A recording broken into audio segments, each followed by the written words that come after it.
Hello అండి. అందరికీ good evening. అందరూ బాగున్నారా? నేనైతే చాలా చాలా బాగున్నాను.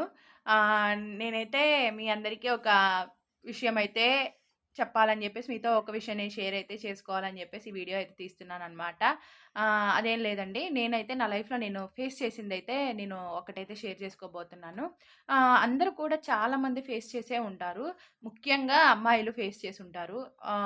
అదేంటంటే ఏం లేదు. హ్మ్. చాలామంది మా రిలేటివ్స్‌లో నన్ను మీరు నువ్వు అలా ఉన్నావు. మీ పిల్లోడు ఇలా ఉన్నాడు. మీ ఆయన ఇలా ఉన్నాడు. అట్లా ఉన్నారు. ఇట్లా ఉన్నారు. ఇట్లా ఉన్నారు. అట్లా ఉన్నారు అని జెప్పేసి నన్ను చాలామంది చాలా మాటలైతే అన్నారనమాట. నేనప్పుడైతే ఏం మాట్లాడలేదు. ఎందుకంటే ప్రీవియస్ వీడియోలో చెప్పాను గదా! రెస్పెక్ట్ అని జెప్పేసి. అదొకటి ఉంది గాబట్టి నేనేం మాట్లాడలేకపోయాను. కాకపోతే ఏంటంటే వాళ్ళకి ఏంటో ప్రాబ్లమ్ అండి. అసలు ఎప్పుడు ఎదుటి వాళ్ళ మీద పడి ఏడుస్తూనే ఉంటారు. ఏడుస్తూనే ఉంటారు. వాళ్ళని కామెంట్ చేయడం, వీళ్ళని కామెంట్ వాళ్ళకి ఏ పని పాట ఏమి ఉండదు. వాళ్ళ వాళ్ళెలా ఉన్నారో వాళ్ళు చూసుకోరు. మన మీద పడతా ఉంటారు. ఏదైనా కూడా అంతేనండి. ఆహ్, హ్మ్, వాళ్ళకైతే నేను ఈ వీడియోలో ఆన్సర్ అయితే ఇస్తాను. ముందు మీరెలా ఉన్నారో మీరు జూసుకోండి. తర్వాత ఎదుటి వాళ్ళని బాడీ షేమింగ్ జేస్తారు. చేద్దురు గాని. ఓకేనా?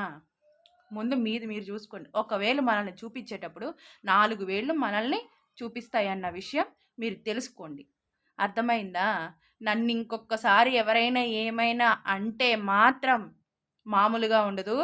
నా వెనకాల నా గురించి మాట్లాడుకున్నా, నా ఫ్యామిలీ గురించి మాట్లాడుకున్నా కూడా అస్సలు అప్పుడేదో మాట్లాడకుండా సైలెంట్‌గా ఉన్నాను. ఇప్పుడసలు మాట్లాడకుండా ఉండడం గాదు. ఏం చేయాలో అది చేస్తాననమాట. మర్యాదగా ఉండదు. ముందు మీది మీరు జూసుకోండి. ఆ తర్వాత నన్ను కామెంట్ జేయండి. ఓకేనా? అర్థమైందా?